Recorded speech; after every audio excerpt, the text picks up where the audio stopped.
Welcome to the Learning to Die podcast. I'm Ian Doonican. And I'm Ciaran O'Regan. How do I live when I know I must die?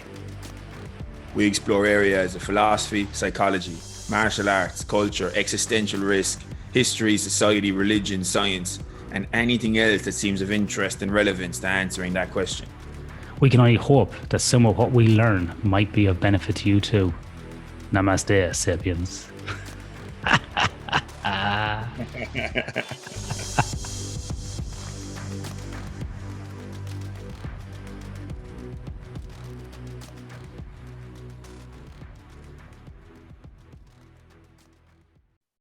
Ciaran, is it true? Is boxing fucking back? Is boxing back after last weekend, Fury versus Wilder 3? Is it back? I watched it, to answer your question, yes. Fucking loved it. I haven't been that excited about a boxing match since the mid-90s. The last time I was that excited about a boxing match was when Lennox Lewis fought Frank Bruno. Yeah, and I don't know. I don't know what you mean by back. But maybe it's back for me. Yeah, because I think a fight like that really, I suppose it helped bring boxing into the eyes of big time into the eyes of like non-boxing people. Yeah, you know, people who aren't normally into kind of watching fights and stuff, and because it was a fucking some event, man, some event. Tyson Fury, you couldn't ask for a better superstar than that fella. Like, did you see the song? Did you see the song he did? And after the what character? So now, Ciaran, you're obviously an educated man in boxing. For me, not being educated in boxing, I looked at that and thought, wow, I'm really kind of, excited about that fight. I watched that fight. I really enjoyed it. I thought it was good back and forth. There's obviously the whole Tyson Fury Wilder narrative before that. There's the whole kind of hero's journey that Tyson Fury's been on. Obviously, he's part Irish, part English. He's got family. His dad was born in Tuam in County Galway, not too far from where I'm from. There's all those elements. So for me, it was like kind of there was lots of things to latch onto in terms of the story. But in terms of boxing, was it really that good of a boxing match or fight from your perspective as an educated man in boxing? Oh yeah, because so I didn't know the result when I watched. I didn't watch it live at all because I was at a rugby match and then a kind of an after party at a rugby match with my girlfriend, and so I didn't watch it live, and because I had to get up the next day to go coaching and stuff. But when I did get up, I got up early enough to watch it recorded, but I didn't know the result. I stayed away from the results. I stayed away from the internet. So I was sitting out there. We stayed in a hotel across the other side of Cork. So we got a hotel because we wanted to have a few drinks, and it would have taken about 45 minutes to get home in a taxi. So we was like, fuck, we'll just get a room. So I was sitting out the front of a hotel after breakfast, out in this kind of outdoor dining area. Luckily, there wasn't too many people around, losing my fucking mind watching this fight, especially because I was so into it. I like Tyson Fury a lot, and I'd watched the previous two fights and the drama and those, and then just the drama of it, and the fact that Fury didn't seem to be at his sharpest, and at the same time knowing that at any moment Wilder can unleash the nuclear option, and also the fact that Wilder came in with a game plan, because normally he doesn't ever have a game plan other than wait, just know. He just comes into the ring and goes, and basically seems to just, in any of the previous fights I've ever seen him fight, he just comes into the ring knowing that it's only a matter of time before I hit you, and when I do, you're going to sleep. Yeah. So that's usually Wilder's game plan, is like, I'm just going to hit you at some point. You have to be perfect all the time, whereas I only have to be perfect once. Yeah. And so he's what he legitimately is. Like, I don't think it's hyperbole that he's got one of the hardest punchers ever in heavyweight boxing. And then when you combine that with what he showed to be one of the best chins I've ever seen, like I don't know if I got legitimately concerned for his his long-term his capacity to have a brain that works well. has been severely limited after that fight. For Wilder or Fury? For Wilder, for Wilder, yeah. The amount, but like, because there was so many clean shots that he just ate and didn't get rocked and didn't get spaghetti legged, and his punch resiliency was insane. Like Fury's nearly 20 stone, 6'9", and can actually move with a fluidity and a kind of a whip to his shots. And then Wilder was just eating these shots, but not rolling with them, like not rolling or rocking with the shot. Like Fury, you can see there were loads of times where Wilder landed a right hand, but as the right hand was coming in, Fury was already rolling in the direction the punch was going to send him. So he was already moving in an arc that or he would have been going this way, moving in an arc that the punch was going to send him. So like Fury rolled with punches so many times throughout the shot, like punches that would have knocked him out if he didn't, and he just able to kind of roll with the shot. And so is the difference there then, Ciaran, the fact that Wilder hasn't been boxing as long as Fury, and Fury's been boxing since he was a young kid? Is that something that Wilder just cannot make up in terms of his skill, or can he make it up and just hasn't focused on it, and he's relying too much on that kind of one punch knockout? I think it could be a bit of both. Like when you're around the sport for as long as Fury is, see, there's all sorts. Like there's the reality of just duration around the sport. But then, because I know Wilder started late, he started at like 19, and he had a phenomenal career. Like started at like 19, and then was at an Olympic bronze medal by the time he was in his early 20s. Like he went all the way. I think he was an Olympic bronze medal. I think within less than 2 years of starting to box, he got that medal. Like that's unreal. Yeah, and I don't think it was a super heavyweight medal either. I think he got the medal at 91 kilos. I think it was heavyweight. Maybe he got it. I must double check that.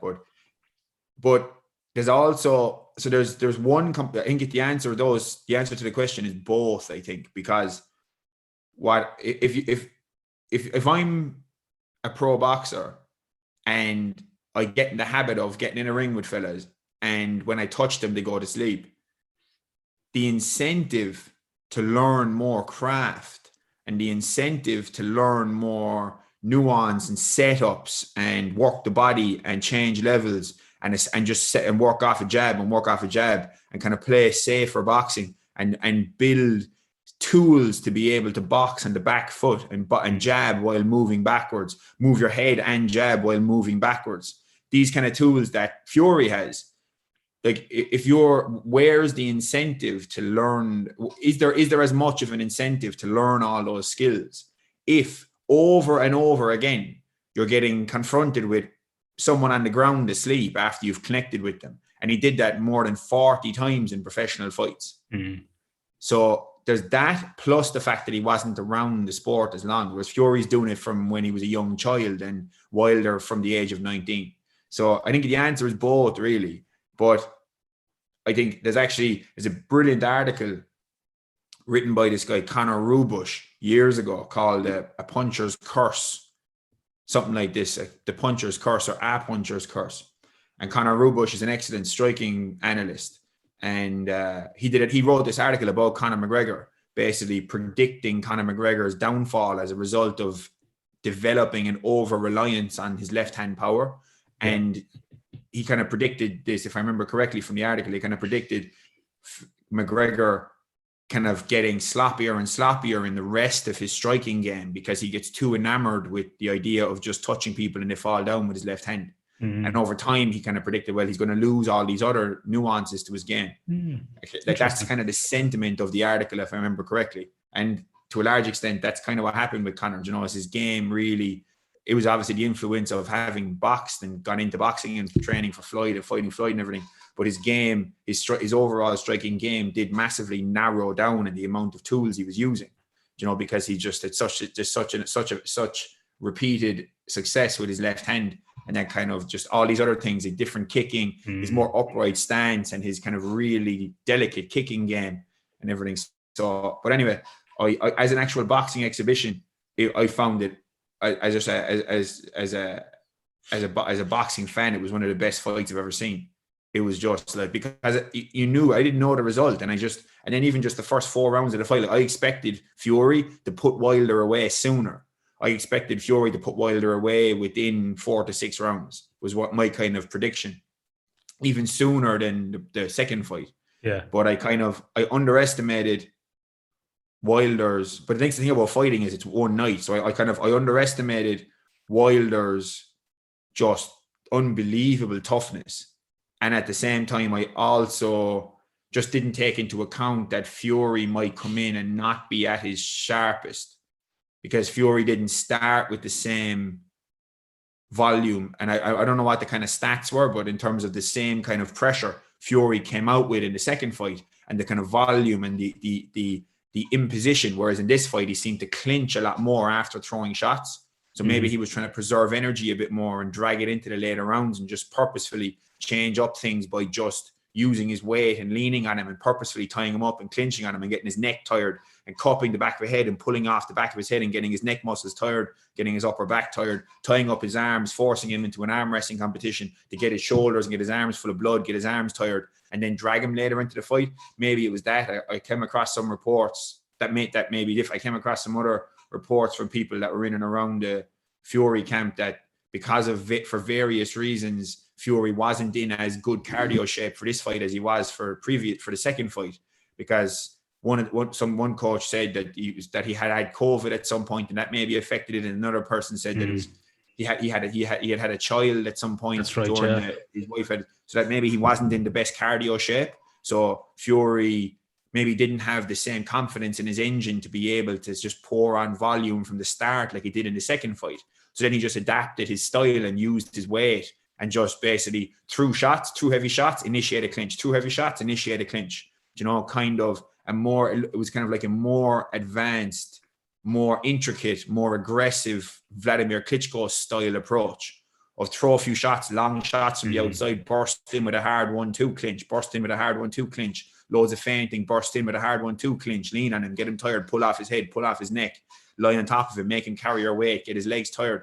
That was the kind of approach. And you'd have to ask the man himself and ask his coaches to know why he did that. But for those various reasons around having had COVID, maybe not being in the best shape because of family stuff going on, and some other people said something about, in some interview I saw afterwards, about he had some other troubles family-wise or something going on as well that maybe affected his ability to train to the same extent and therefore being the same kind of engine. But it was Fury is what a fucking boxer. And Wilder, like, I'm not the biggest fan of Wilder from the perspective of how he behaves outside the ring and how he behaved after the second fight and all these reasons that he was providing for why he lost, based on, like, he was blaming someone after having poisoned his water. Yeah. He was talking about his suit was too heavy and that's why his legs were tired and all these things. And he said that Fury had something in his gloves as well. Like that he had like a knuckle duster or something, I think people were saying, or some shit like that. So with all that stuff, and the fact that Wilder's corner threw the towel in meant that Fury actually, or the fact that Wilder's corner threw the towel in potentially, first of all, it potentially allowed the third fight to actually happen. Because, and then maybe it would have saved people do die in fights. So maybe it would have saved him getting knocked out clean, like happened in this fight, and then Wilder went away and fired all his cornermen. That's right. That night he did in the change room.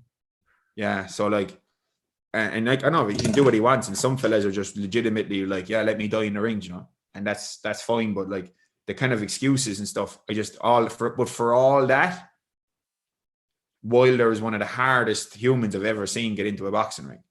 Like, that's one of the toughest human beings I've ever seen. To take that many clean shots for 11 rounds, to get knocked and down in the third round, and then to put Fury down twice in the fourth round, to then go on and be getting beaten up. You'd be getting beaten up and down the ring, leaned on, beaten up, and then to be able to pull out these explosive punches seemingly out of nowhere and hurt Fury a few more times later in the fight and kind of and make him step back. And it's like, I was just in unbelievable admiration of this absolute warrior's ability to just stay in the fight and to just summon from somewhere the capacity to explode with these big right hands, in spite of just having been beaten all over the ring, leaned on, dropped, hurt, tied up, legs tired, neck tired, shoulders, just wrestling with this giant man.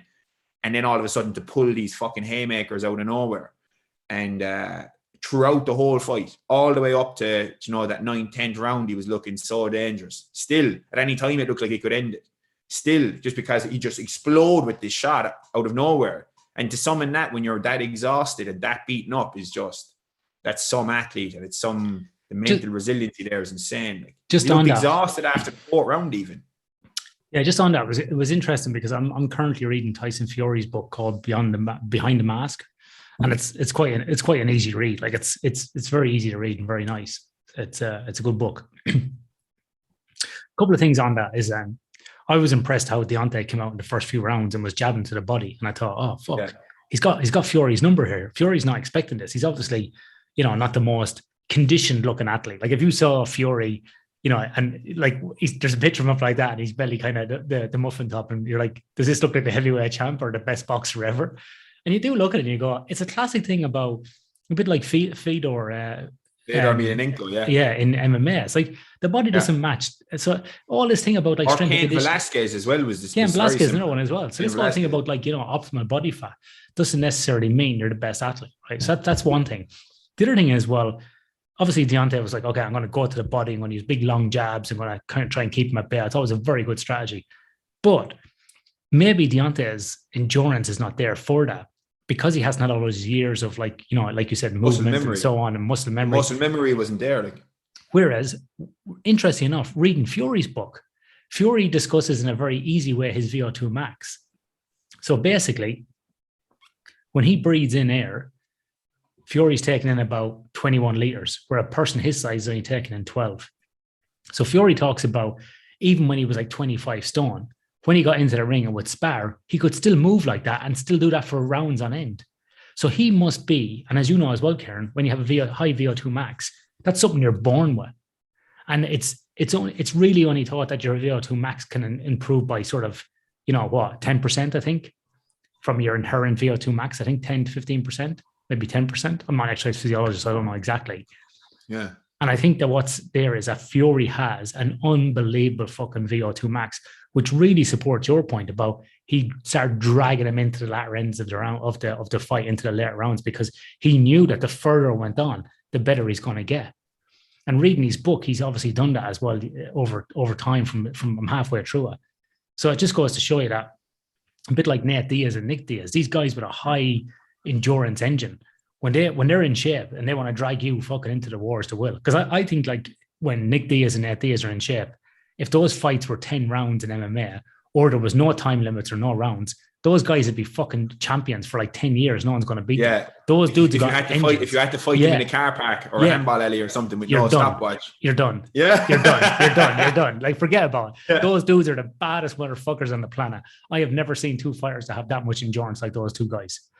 But if you think about the similarity between the Diaz and lads and Fury in particular, because Fury's specialist boxer is that when you take that engine and then you also add in on top of that the fact that he's a really efficient mover in that he knows how to conserve energy, and he also knows there's no muscling of his shots, there's no pushing of punches. Yeah, it's all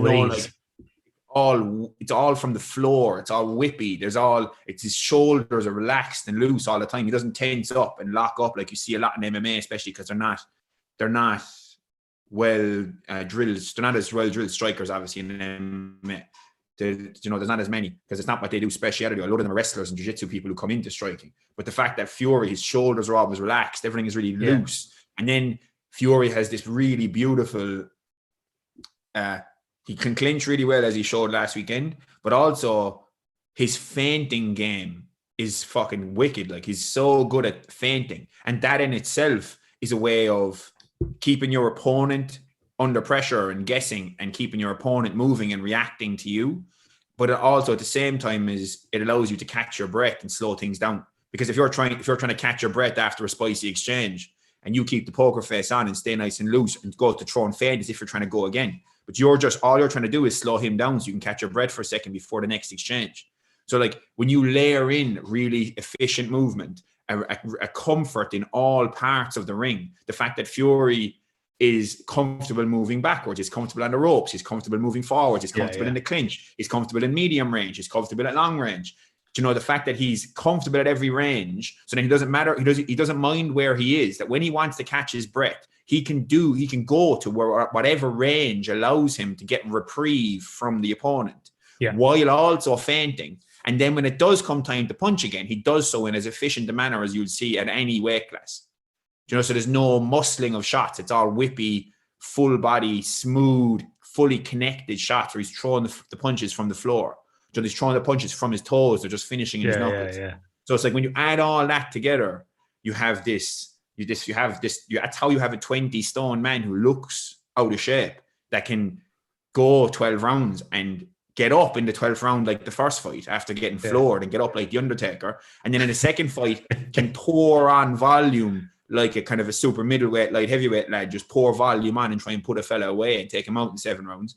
Or in this fight, then can just just do what he did. And even when he's not in the best shape and he's had COVID and he's not been in the best shape cardio-wise, can still look fresh as fuck when he goes back to his corner after every round, after getting dropped twice in the 4th round, and then just continuing to get back to the game plan and beat the shit out of him for another 6 or 7 rounds and finish him in the 11th round with a perfect combination. You know, it was like tied up his arm. It was like he got an overhook on he overhooked it. Like he got an overhook on his left shoulder, and it's like right uppercut, left hook, and then right hook over the side. Like this perfect combination, a combination that you'd be delighted to see at any weight class. Like if you could see a combination like that come off cleanly in the 11th round from featherweight up, strawweight up at any weight class, if you can see that happening, you'd be delighted from a boxer. And the fact that a 20-stone man did that, you know, is just unreal. Like he's absolutely class act. When Wilder fell down, he was like a drunk going around the light pole. That's what he reminded me of. A drunk going around the light pole because the arm touched the ropes. The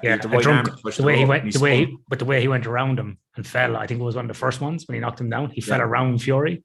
I said to my missus straight away, "That's like me as I fall around a light pole with a kebab in my hand 20 years ago." But man, it was it was awesome because I used to watch boxing in the 90s with my dad. When I was in high school, I never boxed, obviously, but as a kid. But I remember like watching people like, you know, Tyson and Frank Bruno and Lennox Lewis and Barry McGuigan, you know, from the kind of mid 80s to the mid 90s, Steve Collins versus Eubank, all those guys. And then I sort of just kind of fell out of watching it when I moved out of home, and then I watched a few fights and they were boring.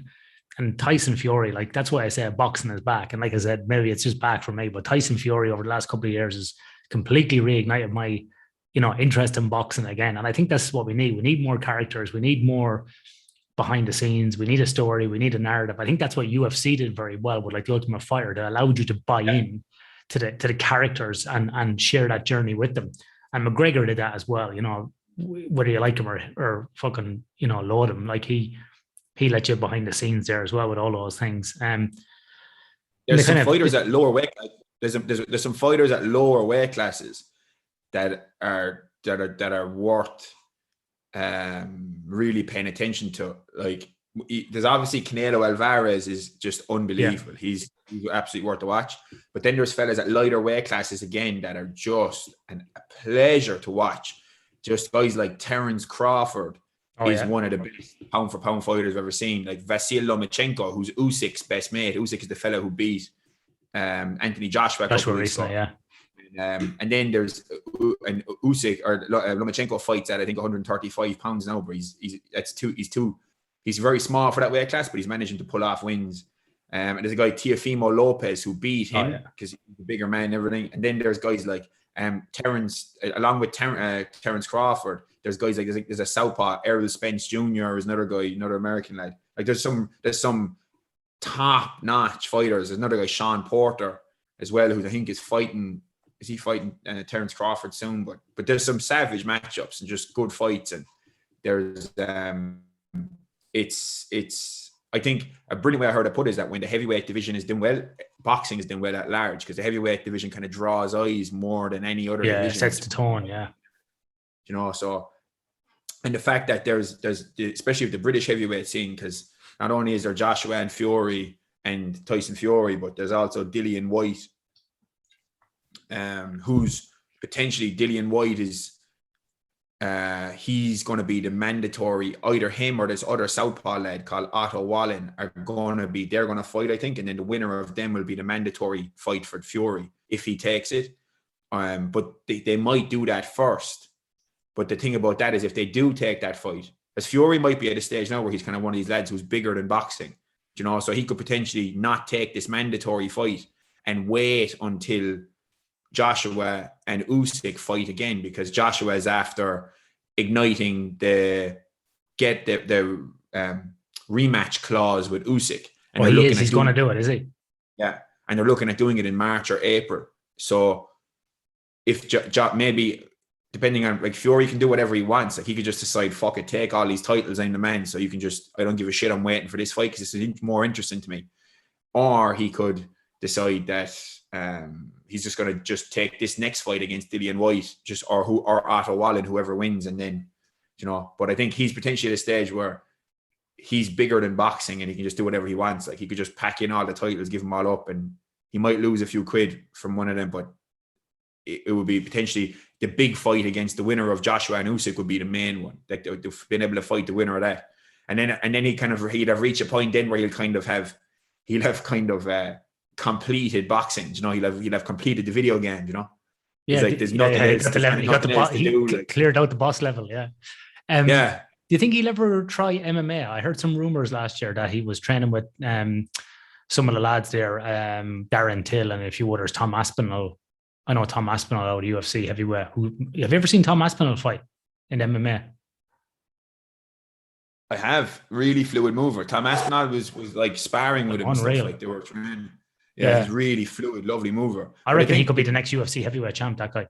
I think he's building a very slow, deliberate, well calculated path to the heavyweight title. He is really interesting to watch. And like Fury, for a big, strong dude, he fucking moves well. And I think his dad is a jiu-jitsu coach or wrestling coach. So he's got a lot of grappling. He moves really well. He spars with Fury. When he fought Andrei Arlovski recently, it was like he was in there just having a play around. It was like he was just sparring. Yeah. He's so light in his toes. Like, he's really big, unbelievable. He's like a small man. Lovely to watch. There's another guy called Cyril something. I can't Cyril remember Gane. his name. What's his name? Cyril Gane. Yeah. He's fighting for the heavyweight title soon against them. He's kind of like that. Like, he moves very well too. Very well, like really fluidly for such a big giant man. He moves really fluidly. Like, it's bizarre to watch. You can just see even the way he escapes takedowns, everything. And I watched him recently. I only seen one fight with him because I was kind of out of touch. And when I do watch combat sport, it's basically boxing now, or I'd watch some K1 style rules, like Love Glory, kickboxing, when that was around and stuff. But yeah, like those guys. The thing with Fury doing that is, of course, he could, like, but you know yourself better than I do. Like, your fucking jiu-jitsu man is like, what it would take Fury to learn how to stop a low single. Like, because he's so tall. He's so tall. Like, what it would take, like what it would take Fury to learn how to stop just someone bear crawling across the ring into a low single leg and just grabbing an ankle. Like, how to stop that for Fury. Like, I know he can move and everything, but how does he stop someone even just at a low, like someone who's just had a couple of years of jits, even, like, what it's going to take for him to stop someone from being able to get it to the ground, tell him to take down the fence with just some kind of an ankle pick or a low single or something. Like, the other thing as well is the money's not, like, he made 50 million for that fight in the weekend. What's he going to make over a UFC fight, for example, or Bellator? 2 or 3 million? Is it even worth all that work to potentially have his legacy tainted? Yeah, after years of grappling, he'd need to do. Like, the closest, like 3 years at least. The closest crossover sport that he might be able to do, I think there would be even less money than MMA would be if he was to try and, like, get in and fight fucking Rico Verhoeven or something, in K1 rules, like kickboxing. Yeah, but they kick the fucking legs out of him as well. Imagine getting leg kicked after not, like. And Rico Verhoeven is one of the best low kickers I've ever seen in heavyweight kickboxing since, like, Ernesto Hoost. A totally different style to Ernesto Hoost, but he has these beautiful, like, really high guard, gets close, and he has these inside low kicks, Yeah. where he kicks you in the adductors, kicks you in the groin, and then as you're falling, punches you. Like beautiful, really unorthodox shots where he'll like inside low kick to an overhand right and stuff. He's just mad combinations and stuff. But what would you rather, Ciaran, personally? Would you rather boxing or kickboxing to train? Personally? Yeah. To fight. Well, to fight or train, either both outcomes. Doesn't matter. I really enjoyed my very last fight before I hung up the gloves was a K1 rules kickboxing match. And I really enjoy it because the scoring system is different than K1 rules. The scoring is based on kind of aggression and damage and volume and going after people.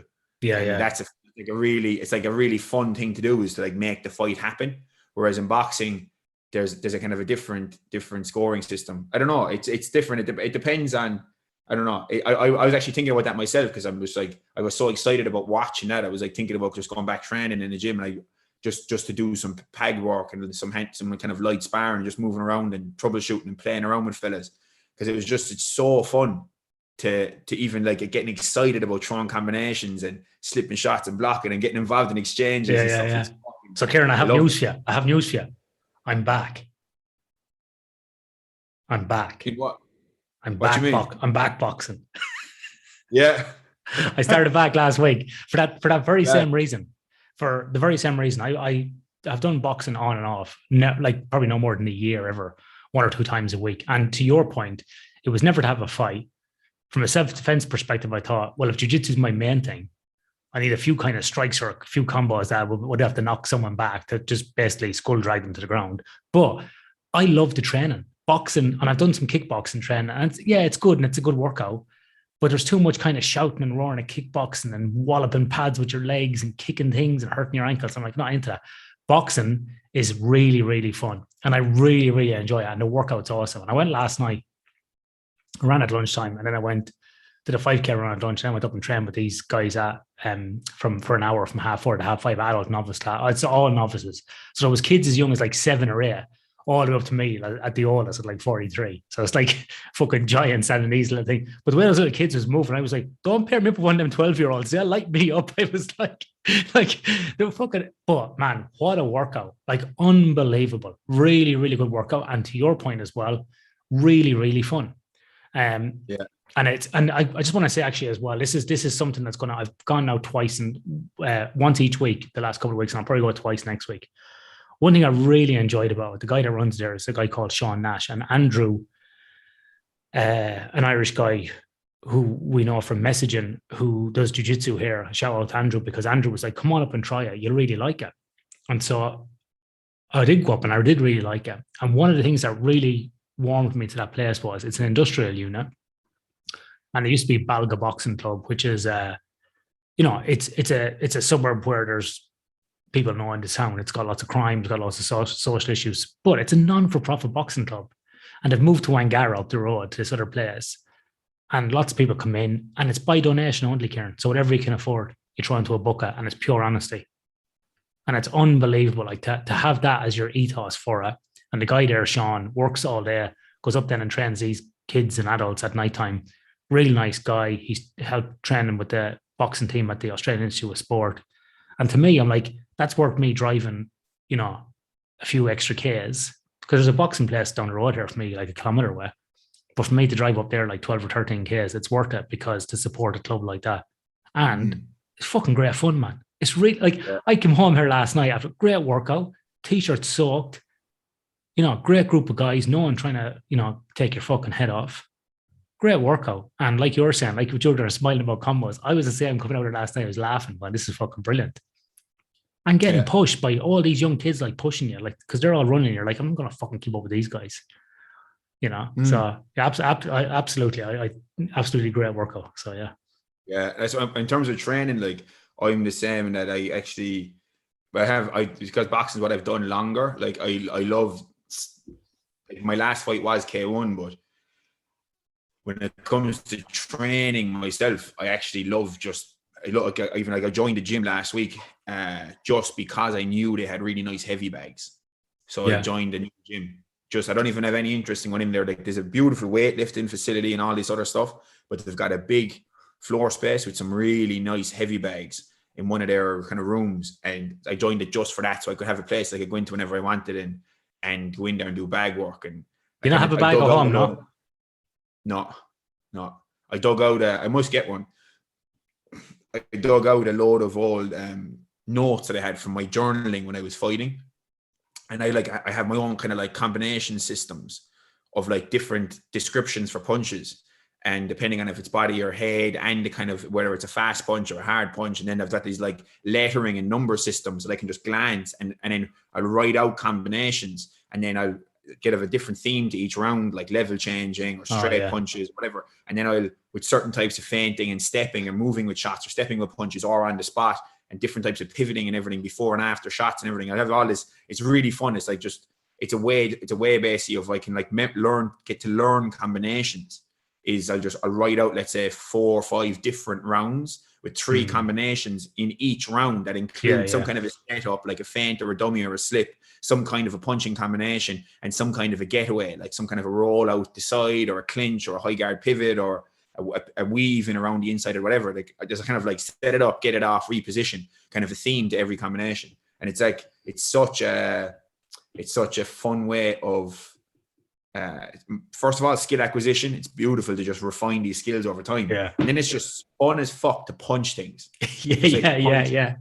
You know, so I'm potentially going to have some more times. I'm going to try and figure out, because my evening coaching is dialed down a little bit now, and I'm doing coaching a bit more during the day now. So I might have 1 or 2 evenings a week where I'm going to actually be able to make it to either Thai boxing gym or a boxing gym somewhere around. Yeah. And there's various ones that I'd be happy to train in, and just to go around and do some fucking play sparring and hit some pads and just it's so much fun. And that kind of thing, an equivalent to that here in Cork, I don't know about, but I must look into it. We'll get on to some boxing people I know and see what's kind of going on at the moment, because I don't even know what the situation is like. And are there like all these COVID protocols or whatever? I don't even know what the fuck is going on in boxing gyms or kickboxing gyms or whatever.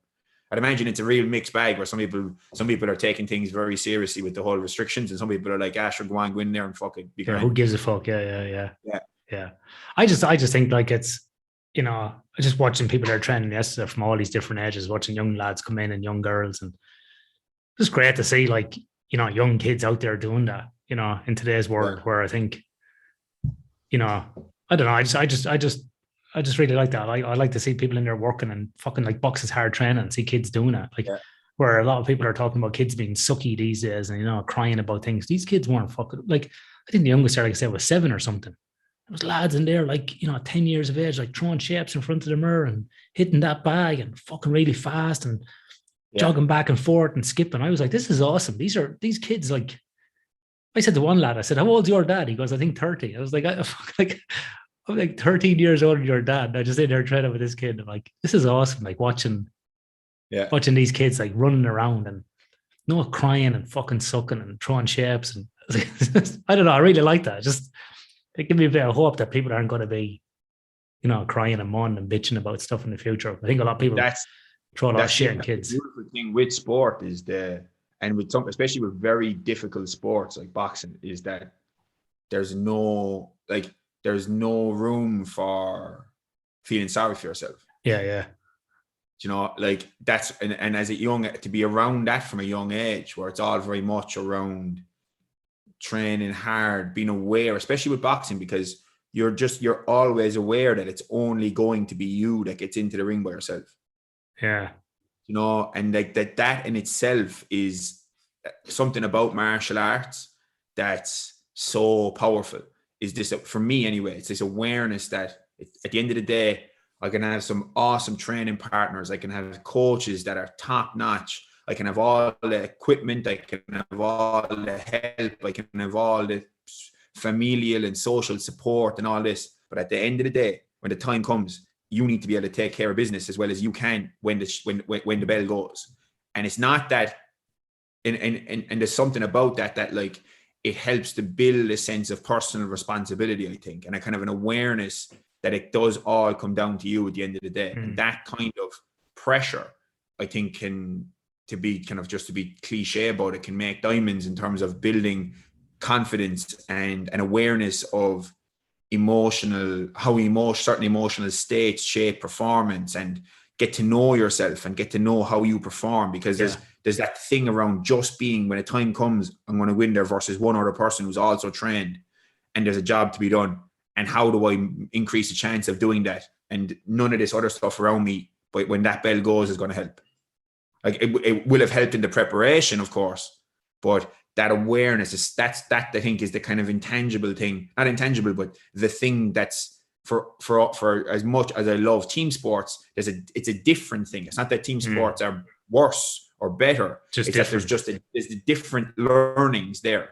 It's not that, because obviously with the team sport element, you have to be able to fit into a larger, like in rugby, we have to be able to do your job to fit into a larger whole.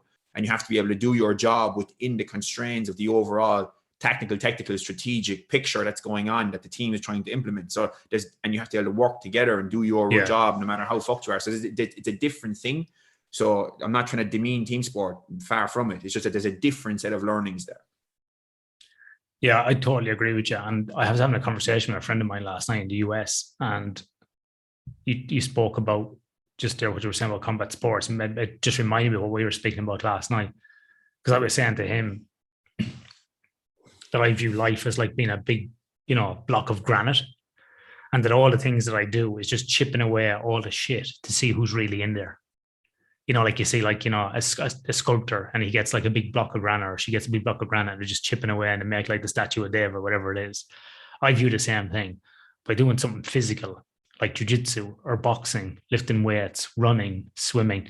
These are all just ways of self-discovery. They're all like kind of ways of discovering who I am, to get down to the layers of bullshit and see, will I quit or will I not quit? And that's why I think I get so happy when I do these activities. Like yesterday at lunchtime, I hadn't run in months. I thought, fuck it, I'm going to go and just run 5Ks. Ran 5Ks, didn't stop. I was like, oh, that's pretty good. Last night, went to boxing. The guy that I was like doing the body sparring with, he didn't want to take any breaks. So I was fucked. But I was like, I'm not giving up here. Like, haven't got the conditioning, but I was like, I'm not giving up. And the t-shirt was stuck to my back. And then this morning I got up and swam 3Ks at 6:00. All very different activities. But I felt pretty good today. I was like, oh, I can adapt and change to all those things. And then I've got my work on top of that. Today I was working on some projects, doing some research. It's all just ways of shaping and cleaning out all the chaff and the shit from a physical, a cognitive, like as in terms of using my brain and my body. And then this type of conversation as well is very much, discourse and debate and learning different things as well. So it's trying to push myself in all these different directions for self-improvement. It's not about virtue signaling. It's not about, trying to prove anything or do anything. It's all about self-improvement. It's all about self-discovery. It's all about stripping back the layers of shit. Really, that's what it's about. I like that. The phrase that jumps to mind there is specifically in relation to martial arts, which I think applies to so much of what you just said, was that Joe Rogan has this line where he talked about, I think he got it off an old martial arts coach of his, where it was that martial arts are a vehicle for the development of human potential. Yeah. And part of what that development of potential is the discovery of what you're about, and learning about yourself. Part of that actualization of potential is actually a mode of self-discovery, and kind of learning about what you can push through and what you're made of. And I think martial arts does that more than anything, because when you're swimming, running, it's a different thing. It's or like a team sport, but in a physical combat sport, made up altercation, sparring, rolling, whatever you want to call it, it's completely different. It's just completely different. Your body's in a completely different state, and so is your mind. When someone's trying to fucking choke you or punch you or hit you, it's really different. And you have to have a lot of trust in your partner not to completely fuck you up. Yeah. Like I said to a guy yesterday, he just came back from surgery, and we were doing this just like you can only hit with your lead hand. And I just said to him afterwards, thanks for that. And he goes, what do you mean? I said, thanks for not kicking the shit out of me because I knew you could at any stage, you know? And I was like, you know, the guy was like 20 years younger than me, but I knew he could at any stage could have lit me up. So it's about me having the trust in him to not do that to me as well. So he's given me the space to move and grow at the rate that I need to. And I think that's what's good about combat sports, because everybody's been there. Everybody's gone that journey. So everybody knows what it's like. And if you come in humble and want to learn, people will create that pathway in front of you with enough tension for you to grow. By and large, most people will. You come in like a fucking hero and think you're Don Juan and the next Tyson. People will let you know very quickly you're not. You know? Yeah. So that's what's cool about it. So much of that comes down to the kind of environment that the coaches cultivate. That's true. You know, it's the culture. Yeah. Very much in jiu-jitsu, which is maybe it's just baked into the origins of jiu-jitsu culture, but where maybe it's, I don't know, but in it's something that I wish there was more of in boxing, is the kind of, and maybe it's just very, because I've been all over the place in boxing, and this kind of it's not the same kind of bringing fellas along kind of culture, or kind of, especially when fellas start late. It's not as common. Like, it's very common for people to start jiu-jitsu at a later age, but that's not the case with boxing. And when it is, it really depends on being able to walk into a place that have the kind of coaches that are really interested in just honing a craft, and not kind of taking a mentality of kind of like, let's just show them some combinations here and then put them in the ring and see how they get on, kind of a thing. And, you know, and have fellas kind of trying to upgrade the software while beating the hardware around with a hammer at the same time, you know. And that's one of the things I like. It's just a way too much over reliance on damaging subconcussive or even concussive sparring on a regular basis. That just makes me so sick about boxing, because it's such a beautiful sport and the craft is unreal. And it's just like, hard sparring is just overutilized to such an insane degree in boxing that I just can't help but think of how many fellas have their career totally unnecessarily for the time and the place. It's not that it's a tool that shouldn't be used, but it's a tool. And it just makes me so sickened to just think about how many fighters had their careers left behind in the gym, or how many people have had years of their mental health and their lives and their frontal lobe left behind in the gym because of coaches that just don't understand motor learning and skill acquisition, and don't have the means of realizing that sparring exists on a spectrum, and that there's a lot to be said for just getting in easy rounds, nice and light, Thai style almost. And then only using very hard sparring when it's really needed, especially to the head, not to mind the body, where you could always have the risk of ribs and stuff like this. But especially headshots, man, it just, when it's done badly, when it's not done intelligently, boxing can unfortunately be so harmful to people. Which is so it sickens me to fucking say, because I love the sport so much. Yeah, I know what you mean. Because like in the last place I went to, it was good, but I went in going, I don't want to fight. I just want to come and train. I want to learn some stuff. Yeah. Then after a while, you should have a fight. I'm like, no interest in fight. You should have a fight. No interest in fight. Not like it's not happening. And then there was always kind of an element of favoritism given to fighters if they were in the gym. There was, you know, and then some people who were having a fight, if you didn't move in a certain way for them, didn't really want to, you know, like I remember one person said to me, stand still because you keep moving. It's like, well, wasn't the fucking aim not to get hit? I'm not going to stand there and let you hit me, you know? So there was those things. Whereas this new place I'm going to, there seems to be equal opportunity, regardless whether you're a fighter or a 10-year-old kid. Everybody gets the same amount of information and the same amount of coaching. And when I first went in there, I said to your man, like, I've got no interest in fighting. I'm here to learn some things, have a bit of fun. I said, and just get fit. Oh, whatever you want, man. Whatever. Like, everybody's welcome here. This is kind of a community place. Everybody's welcome. And it's been like that so far. And it's been really good. So and that culture's been set.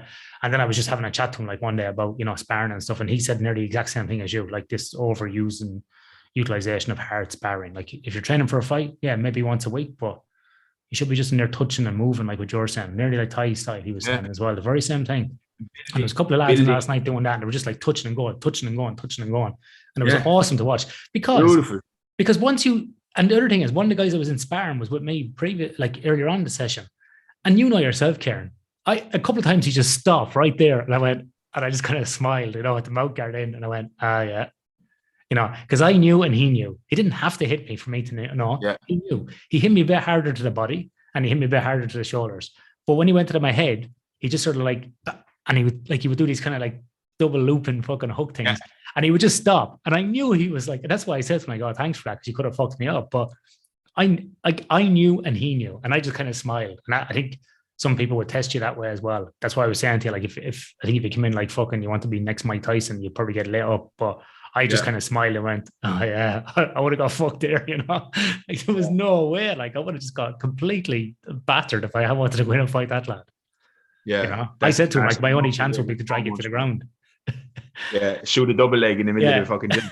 But that's I love to hear that so much, man, because the thing about that kind of training is you can do that for decades and decades and decades. You could be doing it 67 years old, as long as you can move around a bit, you can do that. And whereas the hard sparring stuff, man, I've seen some fucking crazy shit in boxing gyms over the years, and it just makes me just sick. And just whereas when it's done like that, I think you can actually end up with better fighters as well, because there's a time like there's a certain use to hard sparring where it just comes down to like you kind of need there's a time where you have to kind of, it's almost like trying to go into a rugby match without having done some full contact work in training. Yeah. Because you have to have a feel for the timing and the collision. You have to build timing in collisions. But that's a tool that's like, you're doing it for a very specific reason, which was we want to get as close to competition as we can without actually hurting each other, because or else we can't go in and compete if we've bashed each other up.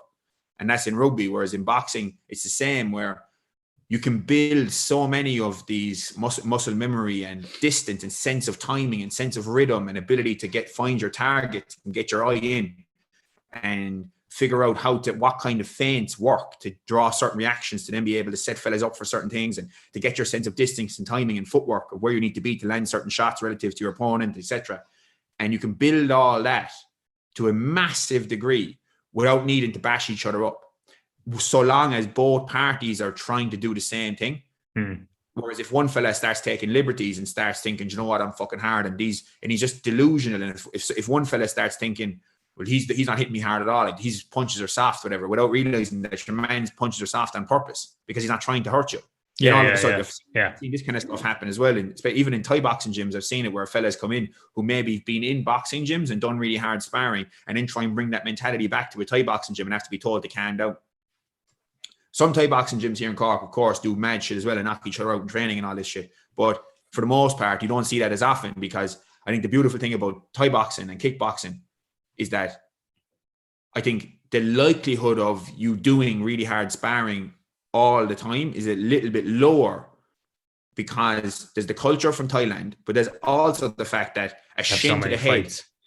Yeah, so many fights, but even also there's a reality where the weaponry, where a full contact kick, if you're going to throw full contact punches, that's one thing. Whereas a full contact kick can easily, even from someone who can kick very well, break up ribs, break a jaw, knock a fella out, crack a fella's jaw. Like you can do so much harm with it. And so because of the severity of the weapons, it dials the whole thing down a bit, and but the actual craft of the sport can be learned to such a massive degree without needing to bash each other up.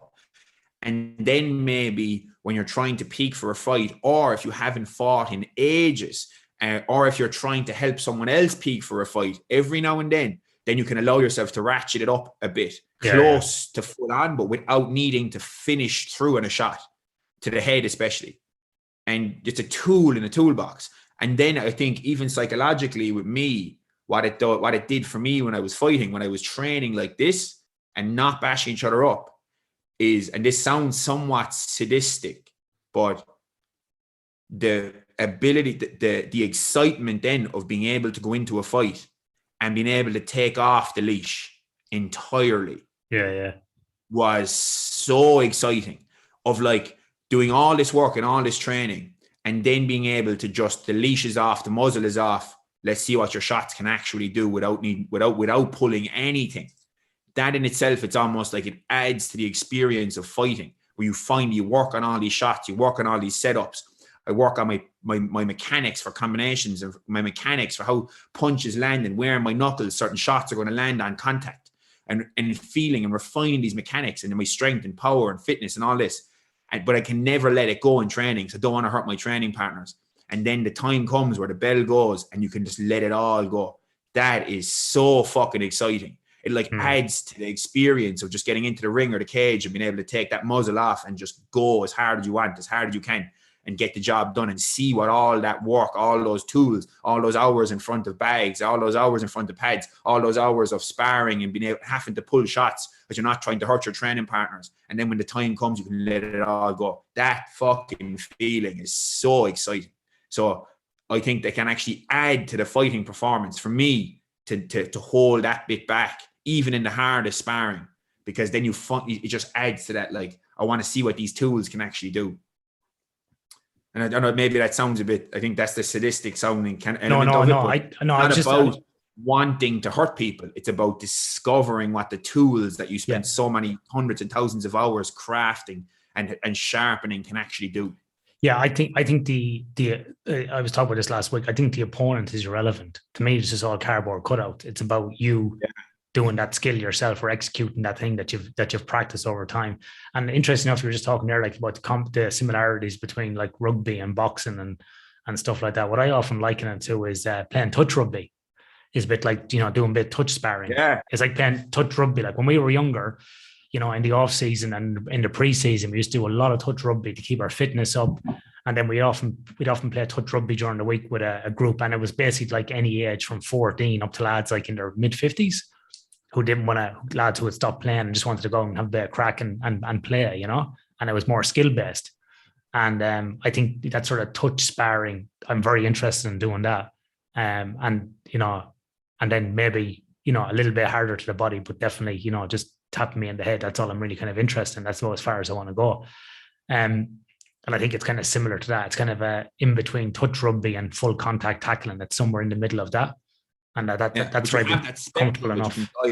Yeah. I call it, I wrote a couple of pieces for Sigma Nutrition. I read them last week after going to boxing. I read them because I was just thinking about that. And I read those articles. Yeah, they're quite good. We should link them into the show notes there. Cool. Yeah, and in that I use the phrase spectrum-based sparring, SPS, the acronym, and I think that's what it is. The spectrum goes from, if me and you were in front of each other, the spectrum would go from no gloves on, just literally shadow sparring with each other and just throwing shapes, and you practicing, watching shots come in and practicing certain blocks, practicing certain slips, rolls, pulls, getting your distance. And it goes from non-contact shadow sparring all the way up to put on 16, 18 ounce gloves, Vaseline on your face, headgear, shin pads, 2 pairs of shin pads or whatever, and kickboxing, and kind of like go for it like, and as in, if fellas get knocked out, they get knocked out.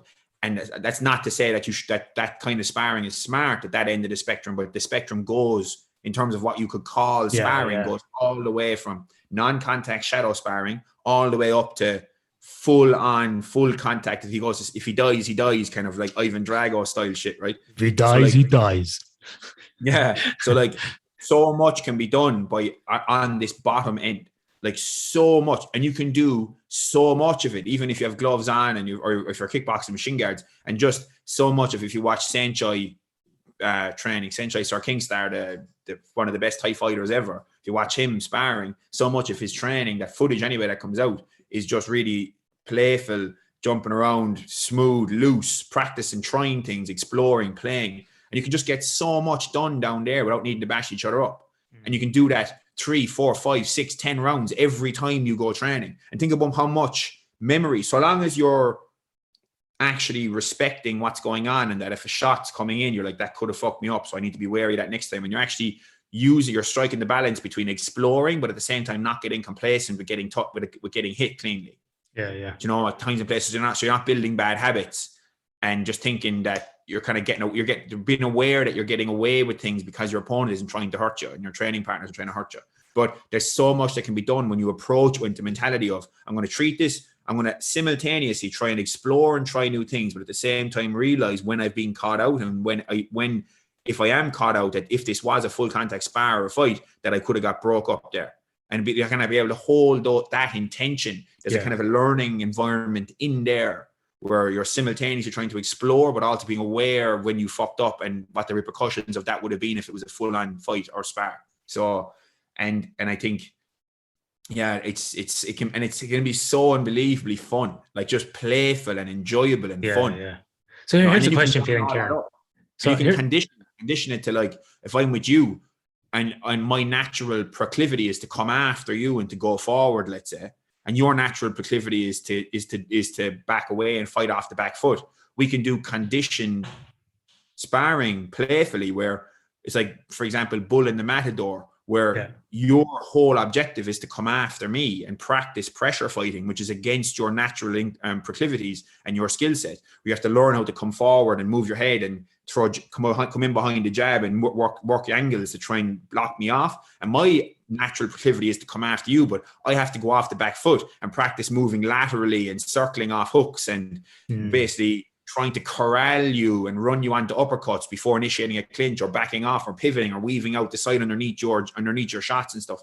And then we can then condition and build big toolboxes of being able to move forward, being able to move backwards, fighting as a right-hander, fighting as a left-hander, purposefully only using your lead hander, only using your backhand, only throwing straight shots, only throwing hooks, only throwing uppercuts and hooks, not allowed to throw straight shots if you're someone who depends on a jab so much. So you can condition things to purposefully. It's like in jiu-jitsu, where you do your preferred game, let's say, could be fighting, from the top, like smush, control, side mount, half mount. Play from the guard instead. Control, collar chones. Play from the guard, play from half guard. Play from fucking start in an ankle lock position. We have a 50-50 position, whatever. Start in odd positions and then force you to have to do, in this conditioning sparring, is to have to build this bigger awareness and toolbox of what's going on. And I think there's so much that can be gotten there without needing to bash each other up. And especially when it comes to exploring tools, you're much more likely to explore things when you're not going to get bashed up for making a mistake, and learn new things and explore and expand your toolbox. So Ciaran, if someone's listening to this and they're, I don't know, maybe 35, 40, even 50, 60, is it too late for them to start boxing, do you think? Or can they start doing it now? I think it just largely depends on the kind of environment that they're able to find to train in. Yeah. So it's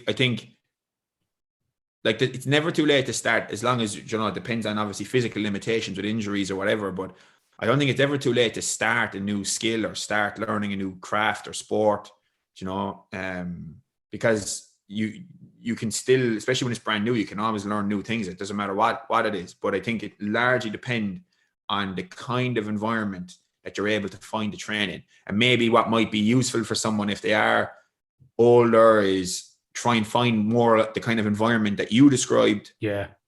Or maybe hiring some personal trainer who's a boxing coach to do pad work with him and do one-on-one stuff with him, and just teach him how to slip, how to roll, how to throw combinations, certain combinations, how to move their feet, throwing a jab, just things that they can then just to get a feel for the movement of the sport, but without taking damage and maybe that kind of thing might be useful if they can't find the kind of environment that you described, or that I like to train in as well, which is more mind each other, exchange information, learn craft, but without bashing this kind of shots to the head that are just, wearing down your brain like a Tekken life bar, like I wrote about in those Sigma sparring articles. Yeah.